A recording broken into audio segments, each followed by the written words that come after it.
feedback for the event on Saturday. I was very happy with the way the event turned out.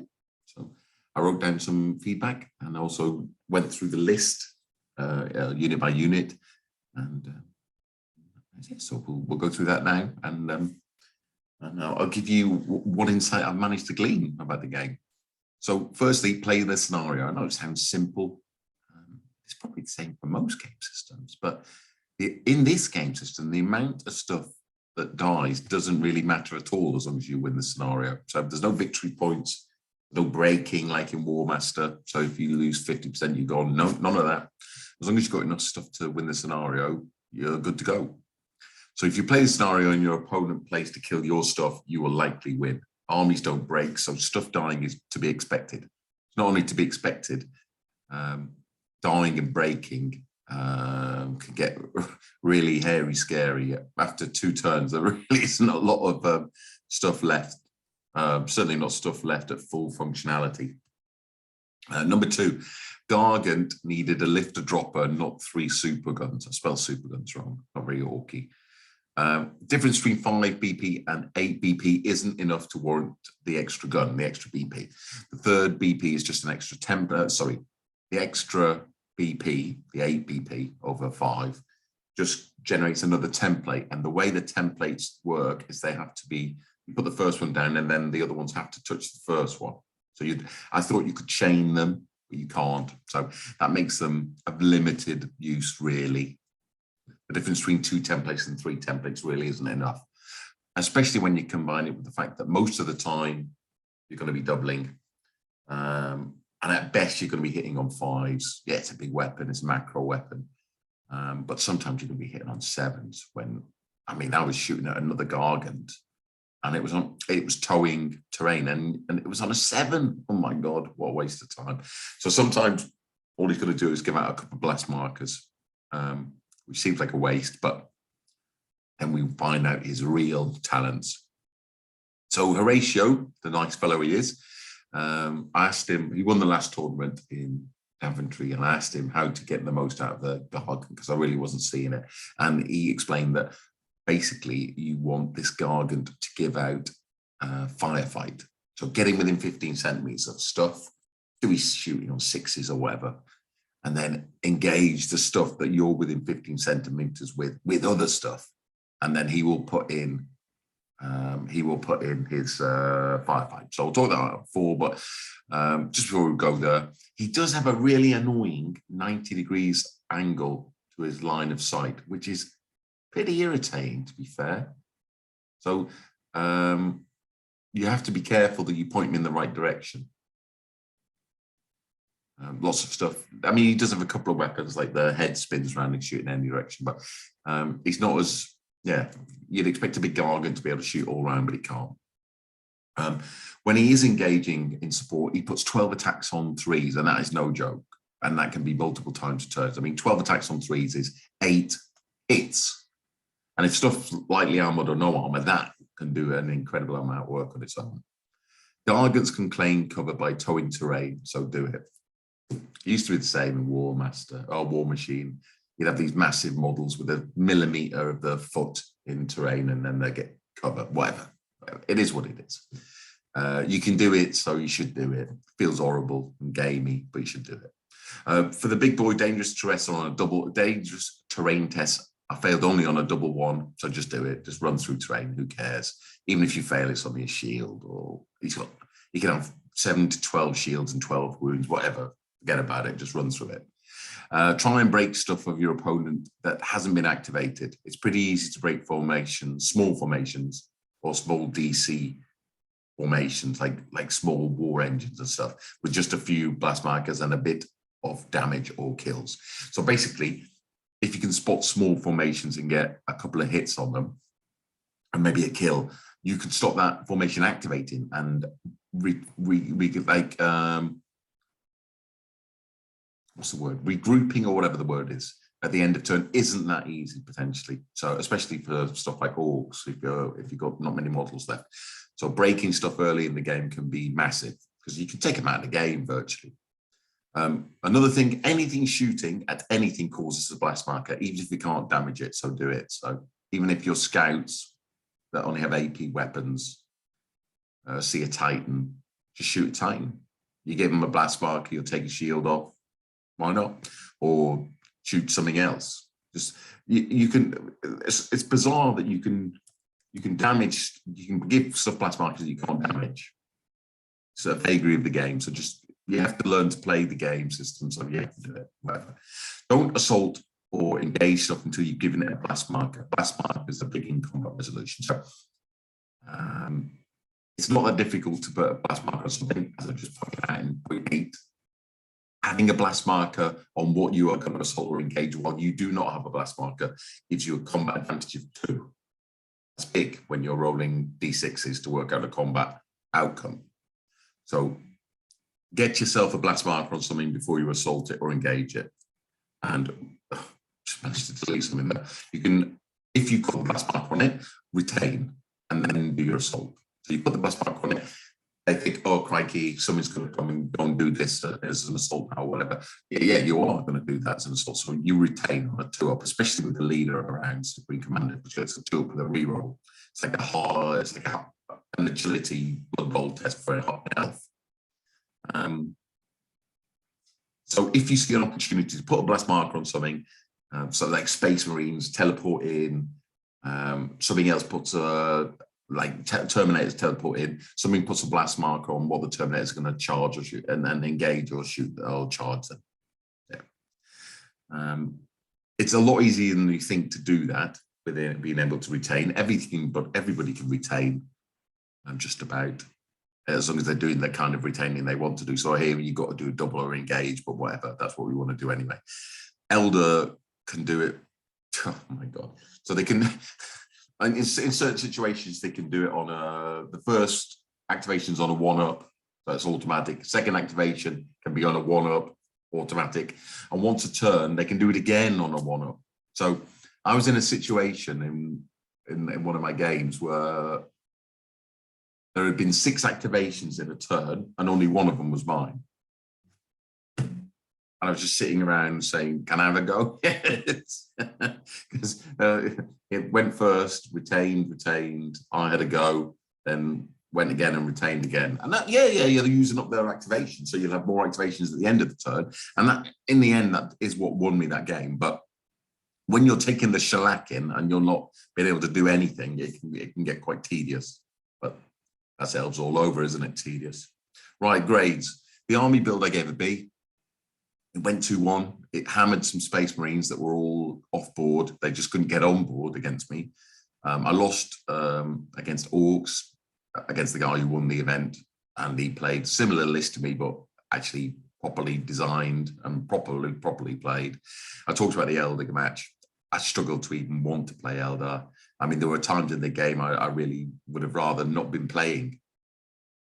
But Eldar can do that to you, especially as a new player. Apparently, when you get a bit more experienced and maybe even play Eldar yourself, not that I want to ever play Eldar, but it may be that you can see their weaknesses. But early doors, they are just a pain in the arse. You set traps for them. You think, oh, I've got them here. They're going to take out my unit, but they can only consolidate 5 centimeters, and I'll be able to get into them. And then you realize that they can consolidate 35 centimeters, which is like ridiculous distances. It's like, what? You've gone back to your starting position. Your engage range was only 35 centimeters plus if you're engaging, you've got 15 centimeter range. But so they move forward 35 centimeters, shoot you or engage you or whatever they're going to do, then go back. You're like, easy now. Whatever. Eldar, don't get me started. Anyway, my stuff. Great Gargant, B+, somewhere to hide your most valuable unit. Most armies can't kill him, won't even bother trying. He can claim two objectives at a time if you place him between your 2 non-blitz objectives. Sorry. If you place your 2 non-blitz objectives 30 centimeters apart, he can get in the middle of them, turn 2, and hold them both. So that's what I did. Turn 2, he ran to the middle of those 2 objectives. Nobody bothered coming near him. In the games that I won, that's what he did. He held the objectives. It was just impossible for anybody to put the amount of damage on him that would be needed. And if they did that, the rest of my army would be pretty much intact. His 12 dice support is just crazy. His firepower itself is pretty limited, especially with the way I built him with the 3 super guns. And unfortunately, you can get most of what he brings including the survivability for a regular Gargan, which is 200 points more and allows you to take a lander and have another activation because you've got a lander. So, as great as the Great Gargan was, excuse the pun, I think you can get almost all of the bang for the buck, apart from a little bit of loss of survivability by taking a Gargan, and that's probably what I'll do in the future. I'll probably use the same model, actually, and just call it a Gargan. Right, next up, Scorchers. The only weakness for these fellas are when they get tied up in close combat because they only hit on 6. And the experienced player, Richard, round 2, tied them up in close combat, because why wouldn't he? So he didn't give a rat's monkey's bum about the war buggies. He just went after the Scorchers and tied them up in combat. Anyway, so these fellas are mental. Doubling and hitting into cover on 5 up is pretty crazy if you're doing shooting. Range 15 sounds problematic, but you're adding that to movement 70, so it really isn't. 85 centimeters is a long ass way. They also engage on a 4+, and that's against everything. 4+ against tanks, war engines, whatever. So if you've got a unit of 16 of these hitting on 4+, that is no joke. And especially if you put this near a Titan, if this comes in and the Titan's supporting it, what's that? 20. You got 16 on 4 up, and you've got 12 on 3 up. Oh my God! And then you're going to be outnumbering because there's 16 of you. Not much stuff about 16, and you're also, if you've got a blast mark on there, it just gets out of hand really quickly with these fellas. They're the best thing in the army list. War buggies, range 30 centimeters, always hitting on 6s at least because you're doubling. 7s against stuff in cover. It's pretty rubbish. I wouldn't, these would be the first potential change, maybe just running Scorchers with no buggies at all, or with a couple of buggies in the front to add a bit of range when you're moving around on the double, because 15 centimeters can be a problem, especially turn 1, but if you've got 30 centimeters, you could double 70, 30 centimeters is like a meter, isn't it? And you only have to be able to be in range. You don't have to hit anything to give it a blast marker. So it just gives you a little bit of reach with the blast markers. Flak wagons, they did work, and they protected the air until they moved. But then when they move, because they're going to double, they now hit on 7s. So I tend to do them late in the turns so that they had maximum protection for the rest of the army until later in the turns. But they can get a bit left behind the army, and that leaves them a little bit vulnerable. They're interesting. Shooting during the turns is pretty rubbish. You're always hitting on 7s, sometimes 8, but at least they shoot twice. So hitting on a 7 means you have to roll a 6 and a 4. Hitting on an 8, you have to roll a 6 and a 6. Forget about it, whatever. Hitting on 7s is not as bad as you think if you're rolling enough dice. 24 shots of AA in an army list is a lot. And blast markers really punish ground assault. So as long as you're at least giving them blast markers, because we talked about earlier, when they've got blast markers and you don't, things get out of hand for them. So 24 shots of AA is a lot, even on 7s, but if it's on 6s, that's crackers. And if you, in the builds going forward, I'm probably going to favour flak wagons over gun wagons. So as it says here, I might take 5 to 3 or even 6 to 2. So there'll be even more anti-aircraft guns. Gun wagons were slightly better than the war buggies because they've got slightly longer range, slightly more survivable, not that much more expensive, but they suffer virtually all the same problems. You're hitting on 6s, they're only shooting once. So maybe you roll 4 dice, hitting on 6s, what's that? It's not even a hit, is it? 2/3 of a hit per turn. Whatever. No. Next up, fighter bomber. I like these a lot. They did they did good work, especially when mixed with my flak, because once I've got control of the air, as long as I stay away from the Eldar 75 centimeter lands crackersness, just focus on the fringes. They can fire both weapons against light vehicles or mixed formations, and that was really good. Up against light vehicles and mixed formations, and they're obviously and they give blast markers.